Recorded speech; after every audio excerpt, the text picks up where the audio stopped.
C'est une joie pour Manuela et moi d'être là à Chambéry depuis hier. Et nous avons des amis ici, l'école La Pépinière. Nous avons des amis depuis longtemps. Je pense à Gilles Blanc aussi. Je pense à cette Savoie que l'on aime. Alors voilà, j'aimerais vous dire que vous êtes une bénédiction pour beaucoup. Pour beaucoup. Vos formations, vos lives, vos Zooms, tout ce que vous faites avec de la joie, avec de la fraîcheur, avec de l'onction, ça bénit tellement de gens. Et j'aimerais vous dire merci. Et en tant que pasteur d'église locale, je vous dire merci pour qui vous êtes. Et le témoignage encore là qu'on vient d'entendre, vous êtes des transmetteurs de vie et d'espérance. Et ça, c'est extraordinaire. Donc voilà, on est touché de voir cela. Et aujourd'hui, donc on est aussi parents de 4 enfants adultes, de 8 petits-enfants. On commence une collecte, là, pas mal intéressante pour nous. Et donc, j'aimerais vous parler de la transmission et de l'importance de la transmission. Et je vous invite à prendre ce texte de la parole de Dieu dans Proverbe 4, versets 1 à 9. Donc le contexte, c'est David, le roi David, qui parle à son fils Salomon et qui a cette vision d'instruire son fils, de le former, de le préparer. Écoutez, mes fils, l'instruction d'un père, et soyez attentifs pour connaître la sagesse. Car je vous donne de bons conseils, ne rejetez pas mon enseignement. J'étais un fils pour mon père, un fils tendre et unique auprès de ma mère. Il m'instruisait alors et me disait que ton cœur retienne mes paroles, observe mes préceptes, tu vivras, acquiert l'intelligence, la sagesse. N'oublie pas les paroles de ma bouche, ne t'en détourne pas, ne l'abandonne pas. Elle te gardera, aime-la, elle te protégera. Et voici le commencement de la sagesse. Acquiert la sagesse avec tout ce que tu possèdes. Acquiert l'intelligence, exalte-la, elle t'élèvera. Elle fera ta gloire si tu l'embrasses. Elle mettra sur ta tête une couronne de grâce. Elle t'ornera d'un magnifique diadème. Donc, dans le cœur d'un fils, Salomon, qui se rappelle ce que son père lui a transmis. Et voyez, ça commence par ce livre d'instruction qui est le livre des Proverbes. La vision, c'est d'instruire un roi, un futur roi. Et donc, ça commence par écouter, mes fils, l'instruction d'un père. Qu'est-ce qu'on voit ici, dans cette parole de Dieu? On voit que cette transmission se fait dans un cadre de paternité, d'affection. Vous voyez, la transmission se fait, c'est un père qui parle à son fils, c'est un fils qui répond à son père. Donc, j'étais un fils pour mon père. Donc voilà, on voit ce roi, ce futur roi. Sa formation, c'était dans ce contexte d'une éducation de famille, d'une éducation d'affection. Et puis alors, avec ce refrain qui revient dans tout le livre des Proverbes, acquiert la sagesse, acquiert l'intelligence, n'oublie pas les paroles de ma bouche. Et ensuite, ça termine par cette image de, si tu embrasses cette sagesse, eh bien, ça sera une couronne sur ta tête. Et donc là, je dirais que le livre des Proverbes est un manuel de formation pour un futur roi. Nous sommes tous ici, petits et grands, avec une destinée royale. Nous sommes appelés à régner avec le Christ pour l'éternité. C'est notre but, c'est notre objectif, c'est notre destinée, c'est la destinée de chaque enfant et de chacun. Et donc, puisque nous avons une si grande destinée, nous avons besoin d'une éducation royale. Nous avons besoin, comme David. Et d'ailleurs, David, ce qui est intéressant, c'est que la motivation de David se trouve dans 1 Chronique 22. Il voyait son fils, et j'aimerais vous dire cette parole, et j'aimerais plutôt que la citer, vous la lire pleinement. Dans 1 Chronique 22, il est dit, David disait, « Mon fils Salomon est jeune, d'un âge faible. La maison qui sera bâtie à l'Éternel s'élèvera à un haut degré de renommée, de gloire dans tous les pays. C'est pourquoi je veux faire pour lui des préparatifs. » Et David fit beaucoup de préparatifs avant sa mort. C'était quoi la vision de l'éducation pour David? C'était pas d'avoir un enfant bien gentil, bien sage, qui réussisse bien dans la vie. Il y avait ça, mais c'était pas seulement ça. Il avait une vision de la renommée de Dieu et de sa gloire dans le pays. C'est pourquoi il a fait des préparatifs. C'est pourquoi il a enseigné. C'est pourquoi il a transmis. Et voyez, le mot préparation ici, c'est la même famille que le mot parent. Vous savez que le mot parent, ça veut dire parer. Nous sommes appelés à donner des parures. Nous sommes appelés à parer les enfants, à préparer. Tout ça, c'est le même champ sémantique, c'est le même vocabulaire. Et donc le cœur de David, lorsqu'il dit, c'est lui qui bâtira une maison à mon nom, il sera pour moi un fils, je serai pour lui un père. Donc vous voyez, cette force du futur roi, c'est qu'il est un fils, qu'il a un père. Voilà. J'affermirai pour toujours son trône dans le royaume d'Israël. Maintenant, mon fils, que l'Éternel soit avec toi, afin que tu prospères, que tu bâtisses la maison de l'Éternel ton Dieu, comme il l'a déclaré à ton égard. Veuille seulement l'Éternel t'accorder de la sagesse, de l'intelligence et te faire régner sur Israël dans l'observation de la loi de l'Éternel ton Dieu. Donc, pourquoi tu dois prospérer? Que l'Éternel soit avec toi. Pourquoi l'Éternel? Pourquoi il prie cette prière? Que l'Éternel soit avec toi. Pour que tu sois heureux, bien sûr, mais pas seulement. Pour que tu sois prospère, bien sûr, mais pas seulement. Mais que tu sois heureux, que l'Éternel soit avec toi pour bâtir la maison de Dieu. Et donc, en hébreu, nous avons ce fameux psaume 127 qui nous parle de la maison, de bâtir la maison. Celui qui bâtit travaille en vain s'il ne travaille pas avec l'Éternel, mais les fils sont un héritage. Le mot hébreu bâtir, c'est le même mot que fils. Impressionnant. Dieu ne bâtit qu'avec des fils et des filles. Donc l'éducation, selon le cœur de Dieu, c'est de lever une génération de fils et de filles qui se savent fils de Dieu. Il y a un père de l'Église qui s'appelait Irénée de Lyon, qui disait « Dieu est descendu jusqu'au milieu de nous, au milieu des hommes, pour faire des hommes des fils de Dieu.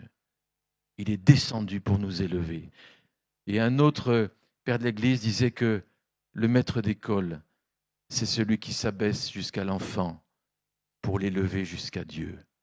D'où le mot en français des élèves, parce que ça nous parle d'être élevés.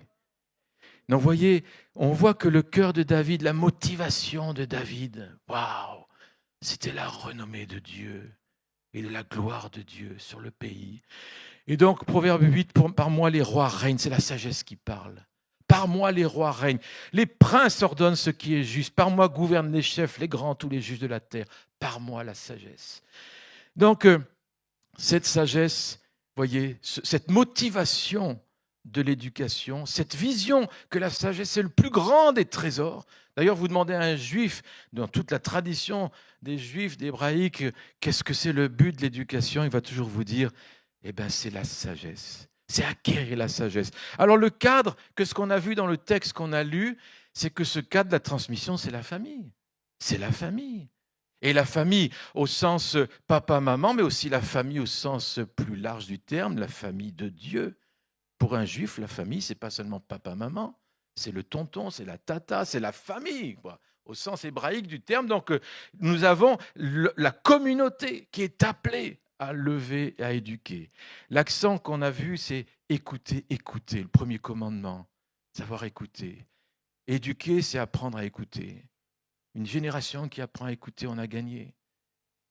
J'aime bien une Simone Veil, pas la ministre, mais une philosophe française très intéressante. Elle disait que le but des études scolaires, c'est d'apprendre à prêter attention. Et même si un enfant il bute contre un problème de maths et qu'il n'y arrive pas, mais l'attention qu'il aura développée dans ce travail de faire attention, d'essayer de résoudre le problème, même s'il n'y arrive pas, il aura développé l'attention. Et cette attention lui servira à prêter attention à Dieu. Le but des études, dit-elle, c'est de prêter attention. Donc, commandement, écoutez, écoutez mes fils. Donc, Adam, le premier élève dans la Bible, c'est Adam. Dans la généalogie de Jésus, il est dit Jésus, fils de David, fils d'Adam, et Adam, fils de Dieu.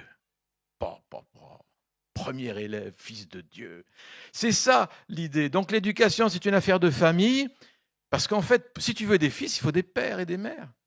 Et voilà, et le but, c'est de lever des fils et des filles. Donc, voilà, on voit le modèle dans le proverbe. C'est un modèle d'éducation, c'est un modèle, la façon de bâtir, c'est ça. Et seuls les fils héritent, c'est Galates 4.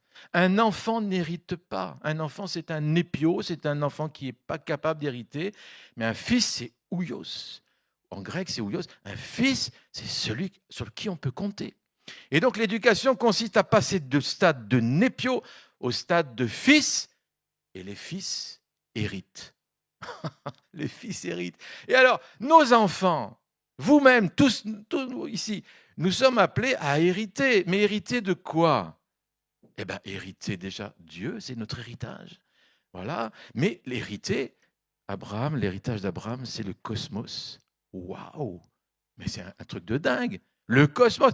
Comment tu veux éduquer un héritier du cosmos avec une vision que c'est simplement un animal évolué, quoi?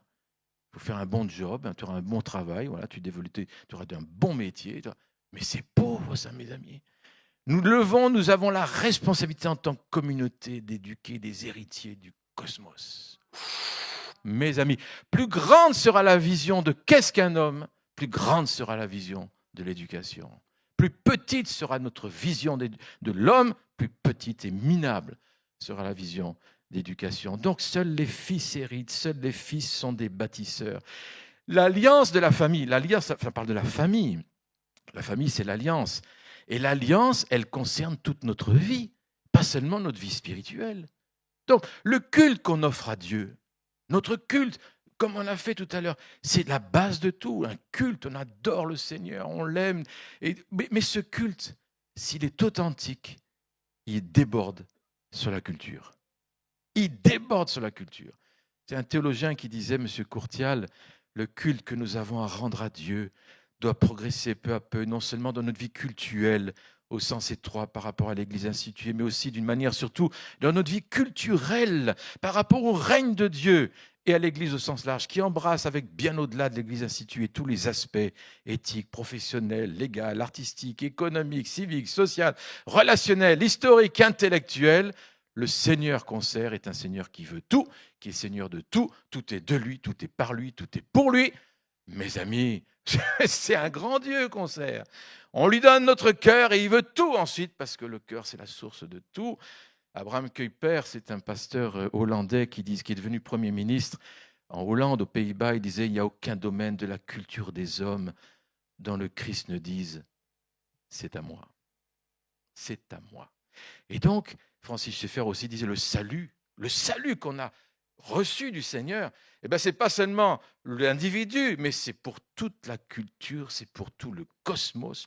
La puissance du sang, on a entendu, la puissance du sang de Jésus pour guérir une âme, pour guérir un cœur, c'est la même puissance pour guérir les nations et pour guérir le monde. Et donc, l'éducation rédemptive, c'est d'ailleurs le mot éducation, vous savez, qui vient des Écritures. Vous connaissez tous l'évangile de Jean. Lorsqu'il est bon berger, il dit aux brebis, il les conduit dehors. En latin, c'est éduquit, d'où le mot éducation qui vient du bon berger, qui dit à mes brebis, hé Pep, tu viens, tu me suis. Éducation parle du bon berger, qui dit dehors maintenant, tu viens me suivre. Donc on a ici un héritage. Chaque culture est le produit de sa philosophie, l'expression des présuppositions religieuses. En fait, les cultures, c'est l'expression d'un culte. Voilà. Et si ce n'est pas le culte qu'on rend à Dieu, au Dieu de la Bible, ce sera d'autres cultes. Il n'y a pas de neutralité. Et donc le mandat culturel de s'occuper de son jardin. Occupe-toi de ton jardin, à Genèse chapitre 1, chapitre 2. Occupe-toi, domine sur les poissons, tout ça. Dominer, ça veut dire voir comme Dieu voit. Ça veut dire voir la création comme Dieu la voit. Ce n'est pas dominer sur les gens, mais c'est dominer, donner les bonnes définitions, voir le monde comme il le voit. Le mandat culturel, c'est le mandat que Dieu nous a donné. L'éducation consiste à remplir ce mandat culturel, à toucher la culture, à arrêter d'être des thermomètres qui enregistreront la culture environnante, mais comme dit Martin Luther King, des thermostats qui régulent la culture. Et donc ça on ne peut pas le faire s'il n'y a pas d'école, s'il n'y a pas d'université. Pendant 2000 ans, l'Église s'est occupée d'écoles, d'universités. Et puis un jour, on a dit, c'est pas pour nous. On s'occupe des choses spirituelles. Comme si tout n'était pas spirituel et tout n'était pas au Seigneur. Donc la première fois que le mot connaître apparaît dans la Bible, lorsqu'il est dit que Adam connut sa femme, connu c'est yada, ça veut dire connaître dans les relations intimes dans le cadre du mariage. Le mot connaissance Il commence par là dans la Bible, dans les relations d'alliance. Alors, connaître sa femme, ça veut dire les relations intimes dans le cadre du mariage, mais connaître Dieu, ça veut dire aussi les relations intimes dans le cadre de l'alliance. On ne peut pas connaître Dieu s'il n'a pas fait alliance avec nous. On ne peut pas le connaître. Eh bien, c'est pareil pour toutes les autres connaissances. Et dans le beau mot français, connaissance, vous avez vu ce mot? Il n'y a pas de véritable connaissance qui ne donne pas d'une naissance. Waouh! Quand tu connais Dieu, tu nais de nouveau. Eh bien, c'est pareil quand tu connais les choses et que tu lis la marque de Dieu dans ses ouvrages. Eh bien, il y a quelque chose qui naît en toi. Waouh! Ça, c'est... Et Bonaventure, Bonaventure. C'est un beau nom pour un chrétien, je trouve, Bonaventure. C'était un philosophe, théologien, un des premiers professeurs de l'université de Paris.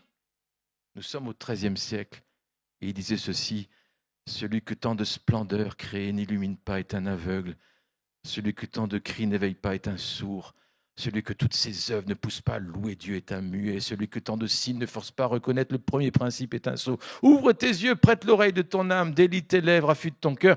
Toutes les créatures se feront voir, entendre, louer, aimer, servir, glorifier et adorer Dieu. Qu'est-ce qu'il dit ici? C'est que tout ce qu'on étudie à l'université, nous sommes à Paris au XIIIe siècle, c'est la marque de Dieu. C'est la marque de Dieu.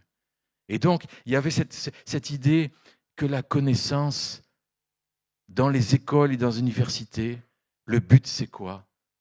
C'est d'arriver à la reconnaissance, c'est-à-dire l'adoration. Il y a une guerre d'adoration aujourd'hui. Chaque école, chaque université est un lieu d'adoration. Et Dieu dit, c'est moi qui dois être adoré. Et donc, nous sommes dans une bataille, nous sommes dans une guerre d'autel, Et Dieu, il nous a dit un commandement très simple: tu vas m'aimer de tout ton cœur, de toute ta pensée, de toute ta force. Comment tu vas apprendre à aimer Dieu de toute ta pensée si tu as toujours pensé sans Dieu? L'éducation selon Dieu, c'est aussi apprendre à penser les pensées de Dieu après lui, sur tous les domaines. C'est apprendre tout cela. Alors on continue. L'alliance, elle est gravée dans le cœur. Rappelez-vous de Deutéronome 6, écoute Israël, l'Éternel notre Dieu est le seul Éternel. Tu aimeras l'Éternel ton Dieu, tout ton cœur, toute ton âme, toute ta force. Et puis Jésus va rajouter toute ta pensée. Ces commandements que je te donne aujourd'hui seront dans ton cœur. Et tout de suite, tu les inculqueras à tes enfants. Vous avez remarqué? L'alliance de Dieu, c'est tout de suite la transmission. Tout de suite. Tu vas aimer Dieu et tu vas inculquer. Et là, j'aimerais vous rappeler ce passage de Genèse 18. On connaît, on le lit. Combien de fois je l'ai lu? Puis il y a quelques années, ça m'a sauté aux yeux. Regardez, je l'ai choisi Abraham, afin qu'il ordonne à ses fils et à sa maison après lui de garder la voie de l'Éternel en pratiquant la droiture, la justice, et qu'ainsi l'Éternel accomplisse en faveur d'Abraham les promesses qu'il lui a faites. Vous avez remarqué, moi j'ai toujours pensé que Dieu avait choisi Abraham pour accomplir les promesses. Mais ce n'est pas ce qu'il est dit. Il est dit, j'ai choisi Abraham pour qu'il transmette, afin que j'accomplisse les promesses. Et donc tout d'un coup, je réalise que l'ennemi de nos âmes ne veut pas de transmission, parce qu'il ne veut pas que les promesses s'accomplissent. Il y a des promesses pour notre pays, il y a des promesses pour nos villes, il y a des promesses pour nos familles, et ces promesses sont liées à la capacité de transmission. Je les choisis afin qu'ils transmettent, afin que j'accomplisse les promesses. C'est pour ça que la transmission est tellement attaquée depuis longtemps. Les sociologues, les éducateurs, les philosophes, tout le monde dit aujourd'hui une carence dans la transmission. Il y a quelque chose qui ne va plus. On a des tas de connaissances, mais on ne sait même plus s'il faut transmettre, même si c'est juste de transmettre. Vraiment, hier j'en avais parlé vendredi soir.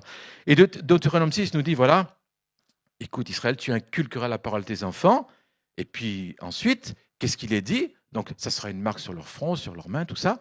Et qu'est-ce que vous avez après?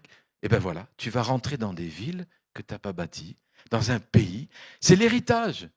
L'héritage vient après la transmission. Voyez? Et donc, nous sommes appelés, mes amis, à transmettre. Et on voit l'importance du cœur. L'alliance, elle est dans le cœur. Et le cœur, c'est quoi? Le cœur, c'est là où c'est pas seulement nos émotions, le cœur. Le cœur dans la Bible, c'est le lieu de la volonté. Le cœur dans la Bible, c'est le lieu de la pensée. Alors ça, c'est bizarre pour nous, parce qu'on a l'habitude de séparer les choses. Le cœur, c'est les émotions, la pensée, c'est l'intellect. Mais non, on pense avec son cœur. Jésus a dit, les mauvaises pensées viennent du cœur de l'homme. C'est Jésus qui l'a dit.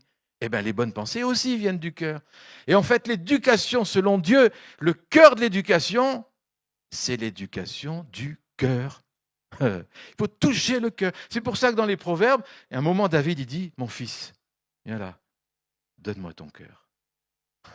Quand on aura des écoles, des universités où il y aura ce « donne-moi ton cœur », on aura gagné. On aura gagné. Et c'est en train, c'est en voie. Donc voilà, le cœur, tellement important. Garde ton cœur plus que toute autre chose. La sagesse viendra dans ton cœur, dit la parole, Proverbe 2. La valeur de la sagesse et de l'intelligence, aime-la, dit le Seigneur. Aime-la, la sagesse, elle t'exaltera. Et donc, cette sagesse, c'est quoi? On voit qu'il y a un combat. L'apôtre Paul, il arrive et il dit, voilà, il y a un combat entre la sagesse d'en haut et la sagesse d'en bas. Ça chauffe. Et aujourd'hui, c'est toujours le même combat. Il y a vraiment un combat. Et la sagesse, il y a 3 aspects. C'est très simple. J'aimerais parler trop en détail, mais la sagesse biblique, c'est un côté tout à fait pratique. Par exemple, savoir travailler avec ses mains, c'est une sagesse. L'homme manuel, le travail manuel, c'est une sagesse de Dieu. C'est l'Esprit de Dieu qui fait ça. Et ensuite, savoir gouverner sa vie. Proverbe 1, chapitre 5, tu auras de l'habileté. La sagesse te donnera de l'habileté. L'habileté, c'est le même terme que pour gouverner un navire et un bateau. Et le Seigneur nous dit, si tu n'es pas capable de gouverner ta vie, je ne peux rien te confier comme héritage. Donc on commence par apprendre à gouverner sa vie avec Dieu, avec son esprit. Et ensuite, on a l'autorité pour le reste. Donc le côté pratique de l'habileté. La sagesse est aussi une façon de voir le monde. On pourra aller beaucoup dans le détail, mais j'aimerais vous dire que Salomon, c'est le texte que je vous ai mis ici. Il y en a qui le connaissent bien, c'est mon texte fétiche, mon texte dada.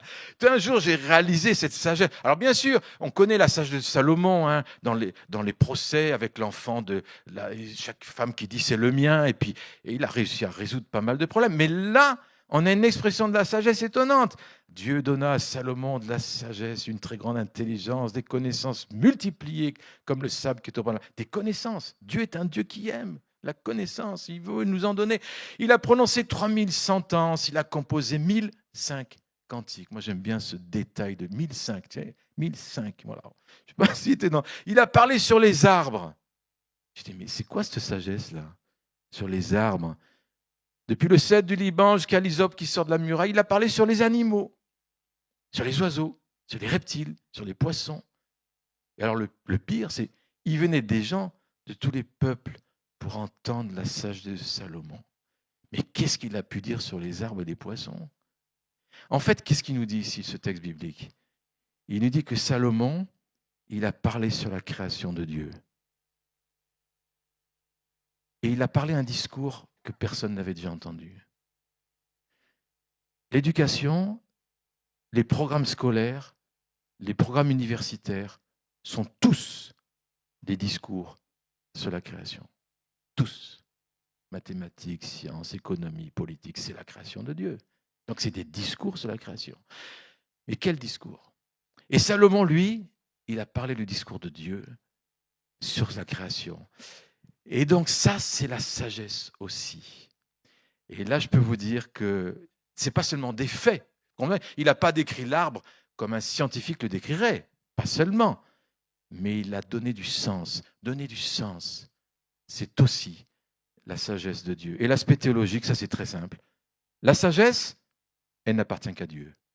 Elle ne se trouve pas dans la terre des vivants. Job chapitre 28. C'est Dieu seul qui la donne. Si tu manques de sagesse, demande-lui à lui. Et donc, cette sagesse, elle appartient à Dieu seul sage, sur la gloire au siècle des siècles. La sagesse, donc, on a lu dans le texte, elle est symbolisée par une couronne.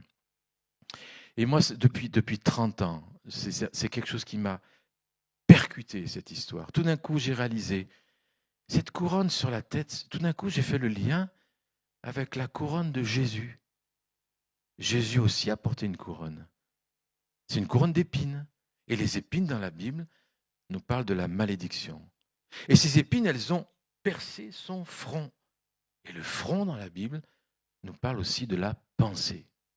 Et donc ça veut dire toutes les philosophies tordues, toutes les idéologies tordues qui rentrent dans les fronts, jour après jour. C'est comme une couronne d'épines. Et Jésus a porté cette couronne pour que nous et nos enfants, nous n'ayons pas à la porter.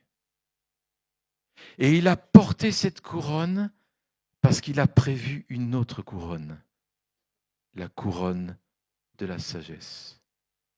Vous comprenez? Et alors, ce qui est étonnant, c'est que le prix qu'il a payé, 1 Corinthiens 1,30, c'est par lui que vous êtes en Jésus-Christ, lequel de par Dieu a été fait pour nous. Sagesse, justice, sanctification, rédemption. Pourquoi Jésus est mort et ressuscité? Pas seulement pour nous racheter, pas seulement pour nous sanctifier, pas seulement pour nous donner ce magnifique don de la justice. Il nous voit juste à cause de l'œuvre de son Fils. Mais il a payé le prix pour que nous ayons accès à une autre sagesse, une autre façon de voir le monde, une autre façon de l'interpréter. Un des commandements de Dieu les plus importants, c'était aussi ce commandement qui dit dans les 10 commandements, je t'interdis, rappelez-vous, je t'interdis de te faire des représentations de ce qui est dans le ciel et de ce qui est sur la terre. Ça veut dire qu'on n'a pas à faire nos propres idées de qui est Dieu. C'est sa parole qui nous dit qui il est.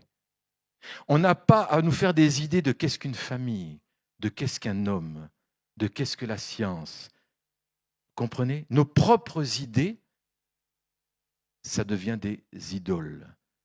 Toute idée qui n'est pas idée de Dieu, c'est le même mot en grec, c'est de l'idolâtrie. Et donc nous avons besoin de recevoir cette sagesse qui vient d'en haut.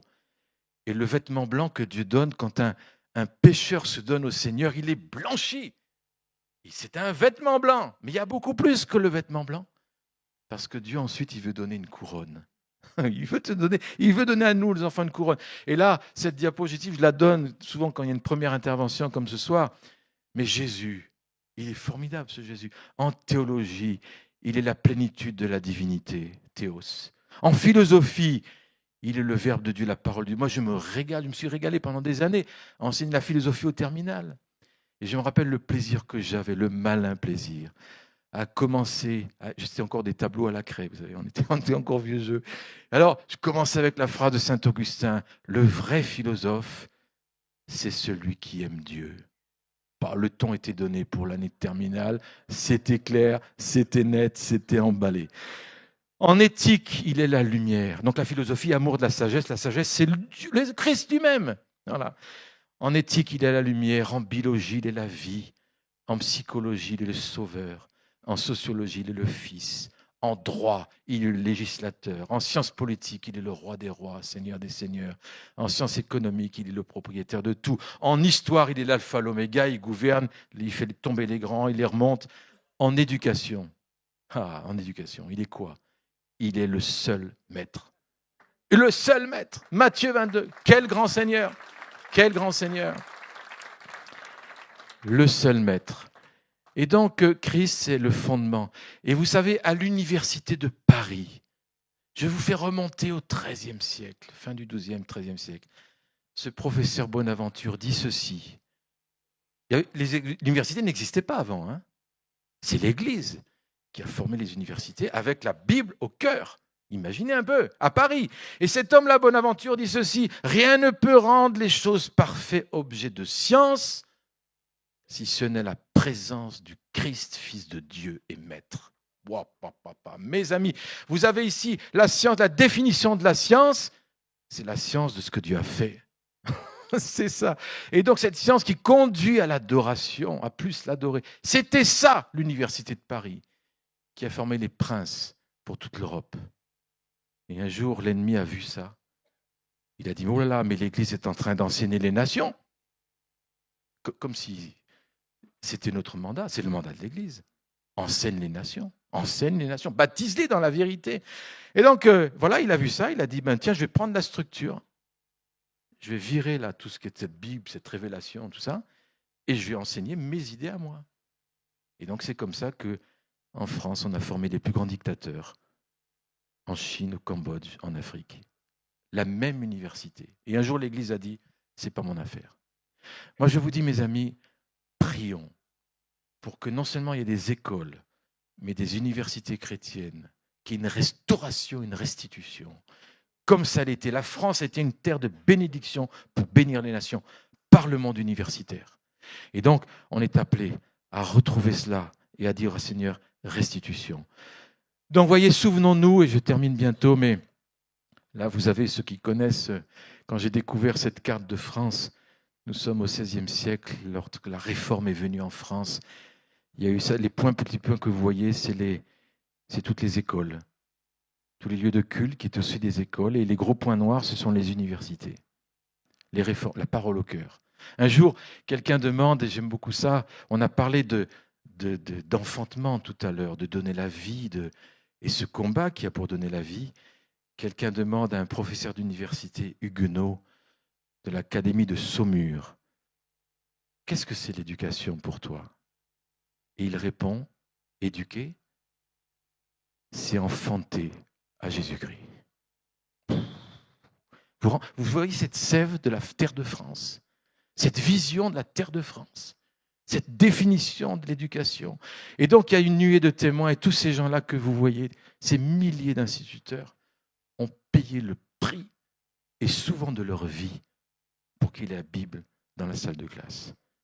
Nous sommes le pays au monde qui a payé le prix le plus cher pour qu'il y ait une éducation chrétienne.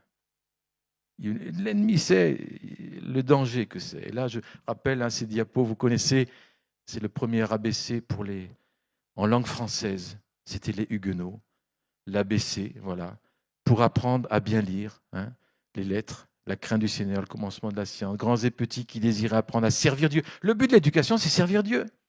Ça, c'est la terre de France. Ça, c'est l'éducation en France. Ça, c'est le premier manuel en français. Vous vous rendez compte ? Donc, du Saint-Esprit, chercher les Écritures, demander la sagesse à Dieu, etc. Donc, vous avez ici les premiers mots, A comme Marc, B comme bien, C comme Christ, D comme Dieu, etc. C'est ce qu'on appelait la pietas literata, c'est-à-dire la piété lettrée. C'est pour ça que nous, on s'est appelé École Daniel, parce qu'un jour, je tombe dans ma Bible, vous connaissez, Daniel 1. Dieu a donné de la sagesse à Daniel dans toutes les lettres et dans toutes les sciences. Et tout d'un coup, je réalise, mais oui, mais Dieu s'intéresse aux lettres et aux sciences. Waouh! Il ne s'intéresse pas qu'aux âmes, il s'intéresse à l'âme tout entière. Il veut restaurer tout cela. Alors là, vous avez ici la photo de Genève. Quand en France, c'était la persécution et qu'il y avait même le fait d'avoir une Bible, c'était la mort. Donc les parents français étaient démunis. Et donc, ils allaient planquer dans des écoles buissonnières, des écoles dans les forêts, des écoles clandestines. Et moi, l'histoire nous parle d'un moment où il y avait des guetteurs qui étaient autour de ces écoles. Et quand il y avait une descente de police, hop, tous les enfants se planquaient. Où ça ? Dans les buissons. D'où le mot école buissonnière, qui vient de cette période du XVIIe siècle où des parents voyaient leurs enfants et s'ils étaient pris, ils ne les revoyaient plus jamais. Et donc ces parents, Calvin, ce réformateur à Genève, il disait aux parents, envoyez-moi du bois et parlez des enfants et je vous renverrai des flèches. Et donc là, vous avez ici la gravure de cette académie de Genève qui a formé des centaines d'évangélistes en période très difficile. Et ces jeunes arrivaient, ils avaient 14, 15 ans, ils avaient tout perdu. Ils ne voyaient plus leur papa, leur maman. Ils arrivaient ici. Et là, maintenant, ici, c'est ça, maintenant. C'était restauré, c'est à Genève. C'est une école aujourd'hui, c'est une école publique. Il n'y a plus de Bible, il n'y a plus rien. Il n'y a plus rien, et je vais en revenir, mais imaginez ces élèves qui arrivaient, 14, 15 ans, et ils sont accueillis par ce monsieur, Théodore de Bèze. Il les accueille sur la cour de récréation, des dizaines, des centaines d'enfants, de jeunes. Il leur disait, vous êtes réunis en ce lieu Vous n'êtes pas venus comme la plupart des Grecs d'une fois regarder les Jeux olympiques, contempler de vains exploits, mais vous êtes venus instruits dans la vraie religion, dans la connaissance des bonnes lettres, afin de pouvoir travailler à la gloire de Dieu, de devenir un jour l'ornement de votre patrie, le soutien de vos proches. Rappelez-vous toujours que vous êtes des soldats et que vous aurez à rendre compte du chef suprême de cette sainte mission. Le ton était donné. Vous n'êtes pas ici pour qu'on vous protège, faire des petits... vous voyez, le monde est méchant, on va faire des petits bisounours, là, on va faire des petits chrétiens. C'est pas ça. On va former l'armée du Seigneur qui va donner sa vie pour les nations. Et c'est comme ça que des élèves de cette académie, à eux tout seuls, ont changé des nations. Je pense par exemple à l'Écosse avec John Knox, etc. Et voilà une prière d'écolier. Vous rappelez toutes ces milliers d'écoles, une prière. Écoutez cette prière d'écolier qui date du XVIe siècle en France. Seigneur, tu es la fontaine de toute sagesse et de toute science, puisqu'il te plaît de donner le moyen d'être instruit en l'âge de mon enfance, pour me faire valoir saintement et honnêtement gouverner tout le cours de ma vie.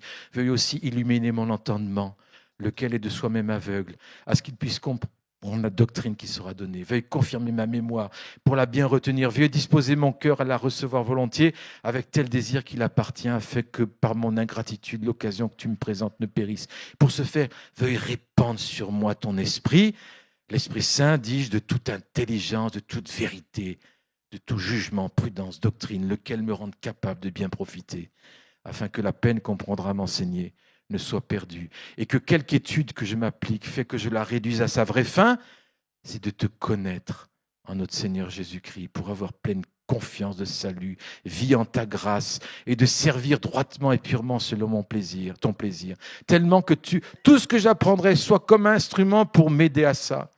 Et puisque tu promets de donner sagesse aux petits et aux humbles, et confond des orgueillants la vanité de leur sens, pareillement de te manifester à ceux qui sont le cœur droit. Au contraire, aveugler les malins, les pervers.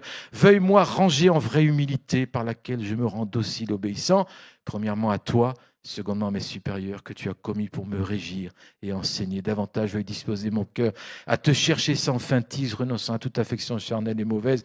Et quand elle sort, je me prépare maintenant pour te suivre une fois en l'état, vocation, laquelle il te plaira de m'ordonner quand je serai en âge. Et voyez, dans l'image que je vous ai montrée, il y a une cour de récréation avec un préau. Si vous allez à Genève, il faut passer là. Et dans ce préau, levez la tête. Et vous aurez ici, dans la clé de voûte, des gravures en hébreu. Une de ces gravures, c'est Proverbe 9. Le commencement de la sagesse, c'est la crainte de l'Éternel. Et la science des saints, c'est l'intelligence. C'est une école où la Bible n'est plus là, mais la pierre est gravée et parle encore de la parole de Dieu. Et sous ce préau, avec des intercesseurs, on a réclamé à nouveau ces milliers d'écoles, ces dizaines d'universités. Dans Isaïe 42, il dit « Le pays a été livré au pillage ». Il n'y a personne qui dit « restitue ». Nous disons « restitue ». Et voyez ce manteau, cette image d'Élisée, avec Élie, son manteau d'onction. Dieu a donné à l'Église un manteau, c'est le manteau de l'éducation. D'autres manteaux aussi, bien sûr. Tout à l'heure, il y avait question de manteau dans la loi. Dieu a donné le manteau d'éducation. Il est tombé par terre. Et Dieu dit, reprends le manteau. Enseigne les nations. Si tu ne le fais pas, ce sont les nations qui vont t'enseigner. C'est à toi d'enseigner. Et enseigner, ça veut dire être un signe, être un porteur de signes. C'est ce que Dieu veut faire avec nous. J'aimerais qu'on prie simplement en terminant. Si vous pouvez peut-être avoir quelqu'un au piano, je ne sais pas si c'est possible. Ou Manuela, viens. Et on veut prier un moment. Prier pour vous, prier pour ce pays. En entendant Luc, je voudrais simplement vous redire que quand on parle d'éducation, de cette grande vision, ça ne nous parle pas de qu'est-ce que nous avons, nous. Ça nous parle de qu'est-ce qu'a Dieu. Dieu nous appelle à rebâtir non pas avec nos moyens, mais nous appelle à rebâtir avec ses moyens à lui. Nous parlons les cieux ouverts. Quand le Seigneur nous appelle, il nous envoie avec toutes les ressources du ciel. Il cherche des cœurs humbles, obéissants, qui reçoivent. Seigneur, je te prie que ce soir, tu fasses dans les cœurs, Seigneur, l'œuvre de ceux qui sont appelés dans cette œuvre, Seigneur. Sachant que toi, alors quand tu appelles, tu donnes tout ce dont nous avons besoin parce que tu l'as déjà donné en Jésus-Christ comme nous l'avons entendu. Oriashima masotakai. Alléluia. Je sais qu'ici, dans votre église, vous avez tellement ce cœur d'Ésaïe 61. Et dans Ésaïe 61, il est dit aussi, l'Esprit du Seigneur vous est donné pour rebâtir des fondements, relever les fondements antiques. Alléluia. Ben, les fondements dans ce domaine de l'éducation, vous l'avez commencé à relever avec Annecy Academy. Seigneur, je prie pour affermir l'œuvre qui a commencé ici. Alléluia. Merci pour les racines. Merci pour la sagesse que l'on puise maintenant dans le ciel, parce que le ciel est ouvert et tu as payé le prix pour nous rendre cette sagesse accessible. Une autre façon de nous voir, de voir le monde. Tu fais de nous des transmetteurs d'une sagesse qui vient d'en haut. Nous appelons des ouvriers, des ouvrières. Nous appelons les parents, les familles, les bâtisseurs. Alléluia, Jésus. Nous réclamons à nouveau la restitution de l'héritage qui était volé. Et Seigneur, les pierres crient encore à Genève et partout en France. Et Seigneur, nous réclamons l'héritage pour lequel un grand prix a été payé. Seigneur, nous disons restitution. Et comme David, c'est pour la renommée du pays, la renommée de la gloire de Dieu, que nous voulons lever des fils et des filles qui soient couronnés. Et comme Esther, qui a grandi dans la maison de Mardoché, apprenant à craindre Dieu, Dieu l'a élevée en tant que reine, avec une couronne pour briser les plans de l'ennemi. Merci Seigneur pour cette couronne de royauté. Alléluia. Merci Jésus. Quand il a été temps de rebâtir le temple de Salomon, et nous savons que le temple, c'est nous, ce sont nos enfants, c'est la maison de Dieu, c'est le temple de Dieu. Chacun est venu apporter l'or, l'argent, ce qu'ils avaient. Mais l'or et l'argent que nous avons, ce sont les dons que Dieu nous a donnés. Et Seigneur appelle sa famille, nous appelle, chacun a un don à donner. Une école, ce n'est pas seulement des enseignants, c'est toute une communauté qui vient. Il y a ceux qui viennent bâtir les locaux, il y a ceux qui viennent donner à manger, il y a ceux qui viennent soutenir, il y a ceux qui viennent administrer, et il y a ceux qui viennent soutenir les enseignants, qui viennent pour prendre soin en dehors des cours. Il y a ceux qui viennent distribuer la nourriture. La maison de Dieu, elle est riche de vous tous. Chacun de vous, vous êtes un don de Dieu pour la communauté. Et nous voulons nous lever ensemble pour rebâtir la maison de Dieu. Et la maison de Dieu, ce sont nos enfants, nos petits-enfants.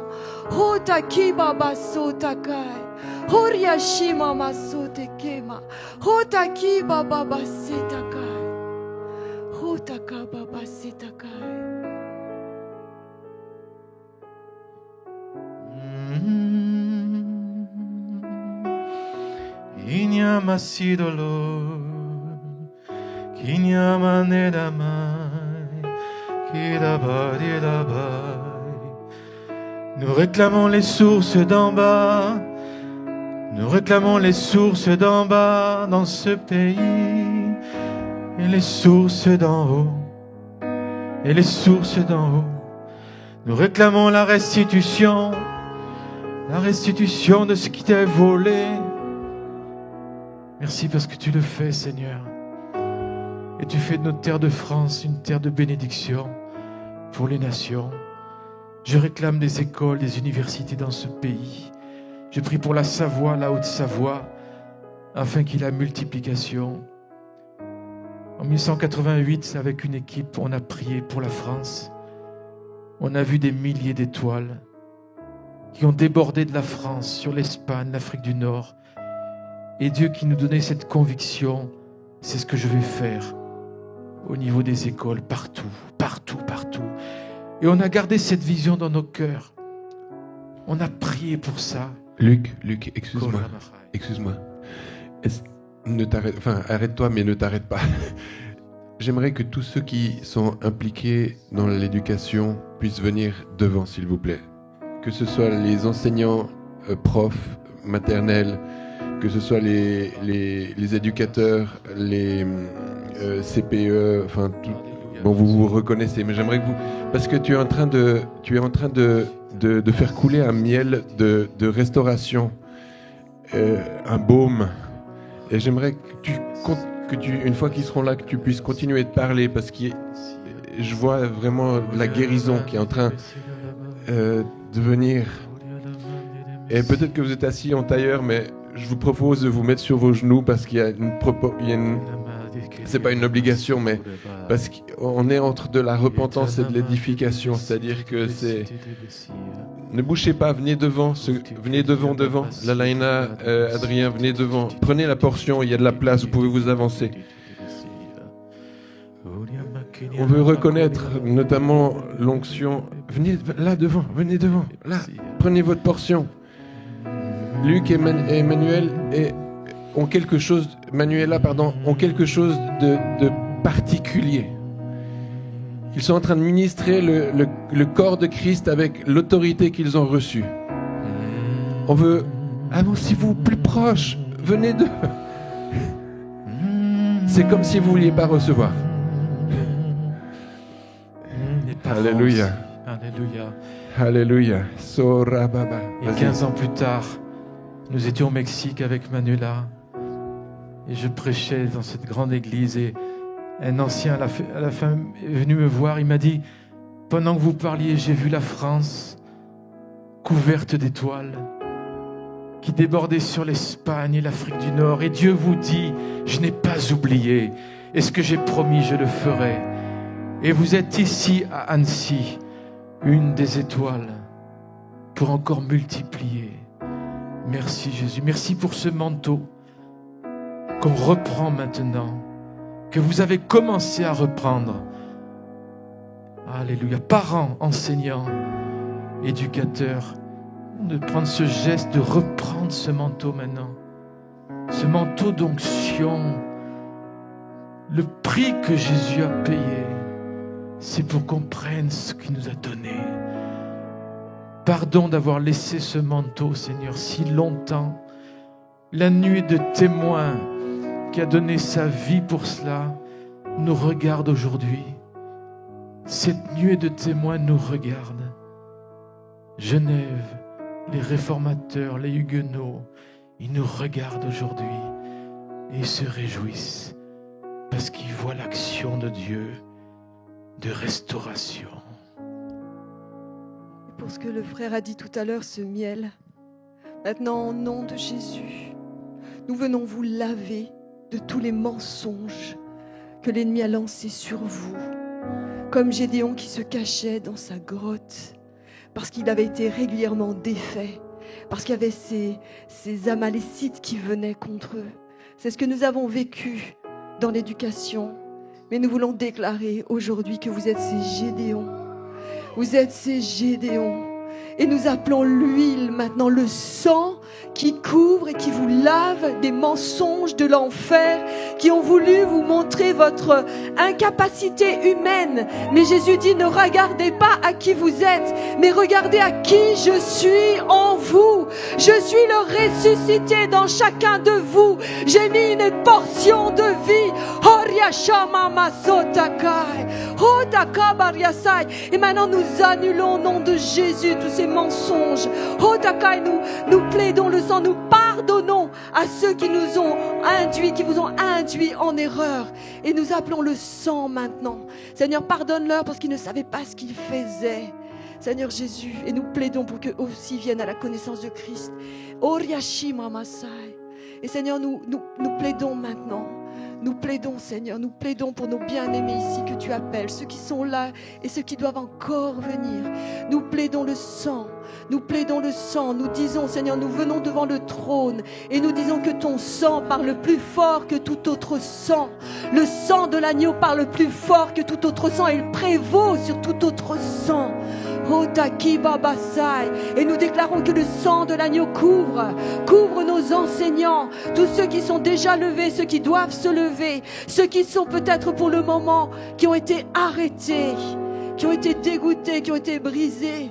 Seigneur, nous plaidons par la foi le sang et nous croyons que tu vas les chercher tout à nouveau et que tu les relèves. Tous ceux qui sont dans les grottes comme Gédéon, tous ceux qui ont été désespérés et qui ont abandonné, nous appelons maintenant un esprit de résurrection sur tes fils et tes filles que tu appelles pour l'éducation de cette génération dans notre pays mais aussi en francophonie. Dans le nom de Jésus, nous disons, nous déclarons que notre nation est riche de fils et de filles que tu appelles à lever une génération de fils et de rois, rois de l'Éternel notre Dieu, le Créateur du ciel et de la terre et qui possède tout. C'est ce Dieu-là que nous servons.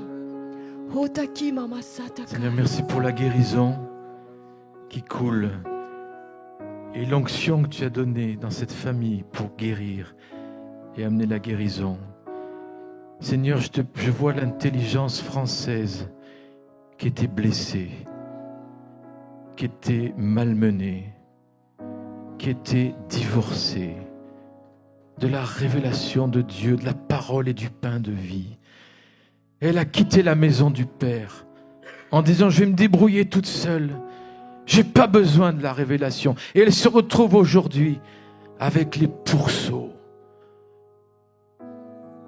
Et je vois cette intelligence française. Dieu dit, mais reviens à la maison. Je veux te guérir. Reçois le baume de Galade pour que cette intelligence, avec elle, tu célèbres Dieu. Tu es faite pour aimer. Intelligence, raisonnement. Tu es fait pour aimer et pour servir Dieu. Je te prie pour la guérison. Maintenant, de cette intelligence blessée et orpheline. Retrouve le Père. Reviens dans la maison du Père et reçois maintenant la sagesse et la couronne. Merci Jésus. Merci pour ton sacrifice. Merci pour la justice. Merci pour la sanctification. Merci pour la rédemption. Et merci pour la sagesse. Alléluia. Et vous savez, on ne peut honorer Dieu que par la foi. Alors on veut venir près du cœur du Père et entendre ses directives et aller, quoi que nous voyons devant nous ou autour de nous. Alléluia, merci Jésus. Il y a un désert devant nous, mais le Seigneur dit à chaque pas que tu prendras sur ce désert, je t'accompagnerai. Alors nous voulons nous lever ensemble. Saint-Esprit, Saint-Esprit, viens réveiller tes fils et tes filles. Viens relever tout ce que tu as appelé, que l'ennemi a enchaîné, enfermé ou abîmé. Et nous disons que tu es l'esprit de résurrection et de vie.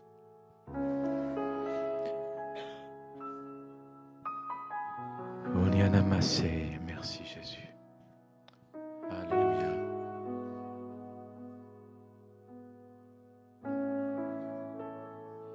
Vous savez, il y a des promesses pour la France. Vous avez dû les entendre comme nous depuis des décennies déjà. Il y a un peuple nombreux de jeunes, d'enfants, que le Seigneur va relever dans notre pays. Il ne va pas attendre qu'ils aient fait X années d'université, déjà en école primaire, déjà en maternelle. Le Seigneur veut lever ses fils et ses filles. Il veut faire rentrer la vie à nouveau au travers d'enfants desquels on va prendre soin et qui vont apprendre dès le plus jeune âge l'amour du Père. Et nous prions, Seigneur, pour les 0-3 ans. Nous prions pour les mamans, Seigneur, qui sont dans des couples dysfonctionnels, qui sont persécutés, abîmés. Seigneur, nous croyons que tu veux faire refleurir notre pays de lieux de sécurité pour les enfants, pour les mamans. Seigneur, merci. Nous voulons nous relever pour l'éducation, pour la famille. Seigneur, que des familles restaurées puissent de nouveau refléter qui tu es pour ta gloire, pour que ton règne vienne, que ta volonté soit faite sur la terre comme au ciel. Et nous bénissons encore Sandra et son mari, Seigneur, dans cette œuvre, oui, de guérison. Seigneur, nous bénissons tous ceux qui déjà se sont joints. Et là où ils se trouvent, comme chez nous à l'église Josué, Seigneur, nous déclarons la bénédiction, nous déclarons la multiplication, Seigneur. Et je te prie que tu renouvelles leur force. Tu dis que ceux qui se confient en toi ne se fatiguent pas. Les jeunes hommes, les jeunes femmes se fatiguent, mais ceux qui se confient en l'Éternel renouvellent leur force comme l'aigle. Tu leur donnes la force du buffle. Et Seigneur, ensemble, on veut garder nos yeux sur toi, dans ta présence, et bâtir avec toi, par la force que tu nous donnes, pour la gloire de ton nom, pour la renommée de ton nom. Au nom de Jésus.